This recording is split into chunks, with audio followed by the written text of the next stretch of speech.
बच्चे, अब हम इस बात को समझेंगे कि हमें संवाद लिखना कैसे है। हमें इस बात का ध्यान रखना है कि कम से कम एक पंक्ति का संवाद होना चाहिए और वह पूरे भाव को प्रकट करता हो। इस बात को बहुत ज़रूरी आपने ध्यान रखना है कि संवाद कम से कम एक पंक्ति का हो और वह पूरे भाव को प्रकट करता हो। और दूसरी बात इसमें क्या देखनी है बच्चे, कि दोनों पात्रों में संवाद जो है 7 से 8 होने चाहिए। अब बच्चों को कई बार प्रॉब्लम होती है कि हमें छोटा नहीं लिखना आता, हमें थोड़ा सा बड़ा लिखना होता है, तो इसलिए मैंने ये बात भी लिख दी कि 10 संवाद से ज़्यादा नहीं होने चाहिए। ये बिल्कुल सटीक है कि 7 से 8 संवाद होने चाहिए, उसके अंदर 100 शब्द पूरे हो जाते हैं। लेकिन अगर हम 10 संवाद से ज़्यादा नहीं होनी चाहिए, क्योंकि ये 120 शब्द पूरे हो जाते हैं। मैंने क्या कहा था, 100 से लेकर 120 शब्द, तो 10 संवाद भी सही है और 7 से 8 संवाद भी सही है। इसके अंदर सबसे ज़रूरी बात याद रखने वाली है कि मात्र 1 या 2 शब्दों वाले संवाद से बचना चाहिए। ये सटीक नहीं माने जाते हैं, क्योंकि इसके अंदर पूरा भाव नहीं होता है, और पूरा भाव नहीं होगा तो वह सार्थक नहीं होगा, और सार्थक नहीं होगा तो वह सटीक नहीं माना जाएगा। तो इसलिए यहाँ पर क्या कहा गया कि अगर हमें 5 में से 5 अंक प्राप्त करने हैं तो हमें 1 या 2 शब्दों वाले संवाद से बचना चाहिए। जैसे मैंने कहा, रमा कैसे हो, ठीक हूँ, ये एक शब्द है, तो यहाँ पर इन शब्दों से हमें बचना है। हमें क्या करना है, पूरा वाक्य लिखना है। रमा तुम कहाँ जा रही हो, कैसी हो, हमने क्या किया, पूरा वाक्य लिख दिया, अर्थात उस अर्थ को साथ में जोड़ दिया। सुप्रभात मित्र कैसे हो, कहाँ जा रहे हो, मैंने पूरा वाक्य जोड़ दिया। हाय बाय शब्दों से बचना है, क्योंकि ये आत्मीयता के भाव को प्रकट नहीं करते, रिस्पेक्ट नहीं आती है, इसके अंदर आदर और सम्मान का सूचक नहीं माने जाते हैं, इसलिए हाय और बाय शब्दों का प्रयोग नहीं करना है, ये सटीक नहीं माने जाते हैं, इसलिए इन बातों का ध्यान रखना है।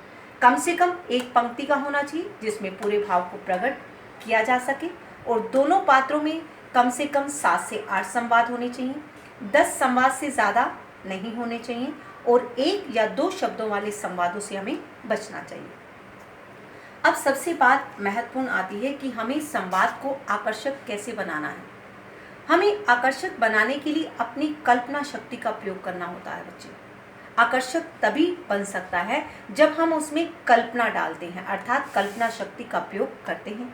अब आप मुझसे ये पूछेंगे कि मैम, आकर्षक बनाने के लिए कल्पना शक्ति का प्रयोग तो किया जाता है, लेकिन कल्पना शक्ति को बढ़ाने के लिए हम क्या कर सकते हैं। अब कल्पना शक्ति को तो हमें बढ़ाना है। मैंने आरंभ में आपको ये कहा था कि योग्यता और कल्पना के आधार पर कार्य किया जाता है। योग्यता आपकी एबिलिटी है और कल्पना आपकी रचनात्मक शक्ति है। आपके अंदर जितनी योग्यता है और जितनी कल्पना है, उसके आधार पर आप कार्य करते हैं। और यहाँ पर मैंने ये कहा कि कल्पना शक्ति को बढ़ाना है, और कल्पना शक्ति को बढ़ाने के लिए सबसे महत्वपूर्ण बात यह है कि हमें शब्दों के भंडार को क्या करना चाहिए, मजबूत करना चाहिए। हमें क्या करना चाहिए, शब्दों के भंडार को क्या करना चाहिए, मजबूत करना चाहिए। जब तक शब्दों का भंडार मजबूत नहीं होता, तब तक कल्पना शक्ति जागृत नहीं होती है। अब आप मुझसे पूछेंगे कि शब्दों के भंडार को मजबूत करने के लिए हमें क्या करना चाहिए। मैंने आरंभ में मैंने आपको बताया था बच्चे, अगर हम रोज़ 5 शब्द इंग्लिश के याद कर लेते हैं और फिर उसे इंग्लिश से हिंदी में ट्रांसलेट करते हैं, पहले हम इंग्लिश के वाक्य बनाते हैं, फिर हिंदी के वाक्य बनाते हैं, इससे हमारे शब्दों का भंडार बढ़ जाता है। और अगर हमारे शब्दों का भंडार बढ़ जाता है तो हमारी कल्पना शक्ति भी बढ़ जाती है, हमारी योग्यता भी बढ़ जाती है। जितने शब्द हमारे पास होंगे उतनी कल्पना शक्ति हमारी बढ़ती चली जाएगी, और हम संवाद को, अनुच्छेद को आकर्षक बना सकते हैं। राइटिंग स्किल लिखने के लिए हमें शब्दों के भंडार का होना हमारे लिए बहुत ज़रूरी है, अर्थात शब्दों के भंडार को मजबूत करना हमारे लिए बहुत ज़रूरी है। अब संवाद को आकर्षक बनाने के लिए हम उसे कई तरह से लिख सकते हैं। हम जैसे 9th क्लास में लिखते थे, क्या पात्र का नाम लिखा और संवाद लिख दिया। सुप्रभात, मैंने यहाँ पर लिखा सोहन सुप्रभात मित्र कैसे हो, ये मैंने सिंपल लाइन लिख दी। तो यहाँ पर अगर मैं इसको ऐसे लिखती हूँ कि यहाँ पर एक इस तरह एरो बना लेती हूँ और ऊपर एरो बना देती हूँ, यहाँ पर पात्र का नाम लिखती हूँ, यहाँ पर संवाद लिखती हूँ, ऐसे भी लिखा जा सकता है। अगर मैं इस तरह बनाती हूँ तो इस तरह भी लिखा जा सकता है। ये आपकी मर्जी है, आपकी योग्यता और कल्पना पर आधारित है कि आप उसे कैसा सुंदर और आकर्षक बनाना चाहते हैं। जिस तरह आपको अच्छा लगता हो ये आप पर निर्भर करता है। ज़रूरी नहीं है कि ऐसे लिखना है या ऐसे लिखना है, ये आप पर निर्भर करता है कि आप इसे कैसे बनाना चाहते हैं। और सबसे ज़रूरी बात क्या है बच्चे, कि संवाद को अच्छा बनाने के लिए, सटीक और सार्थक बनाने के लिए किन चीज़ों की ज़रूरत है? कल्पना शक्ति, रचनात्मक शक्ति और शब्दों का भंडार।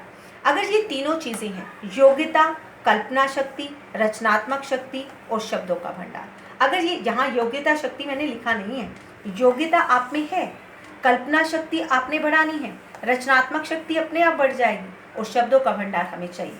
अगर ये चारों चीज़ें हमारे पास हैं तो हम संवाद लेखन को बहुत ही आकर्षक और सटीक बना सकते हैं।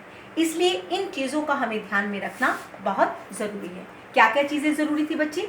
कम से कम एक पंक्ति का हो और पूरे भाव को प्रकट करता हो, 7 से 8 संवाद होने चाहिए, ज़्यादा से ज़्यादा 10 होने चाहिए और मात्र 1 या 2 शब्दों से हमें बचना चाहिए।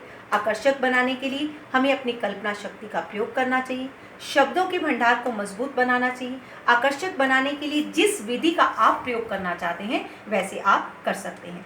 कल्पना शक्ति, रचनात्मक शक्ति और शब्दों का भंडार अगर हमारा मजबूत हो जाता है तो हम संवाद लेखन को बहुत सुंदर, आकर्षक और सार्थक बना सकते हैं। Thank you very much.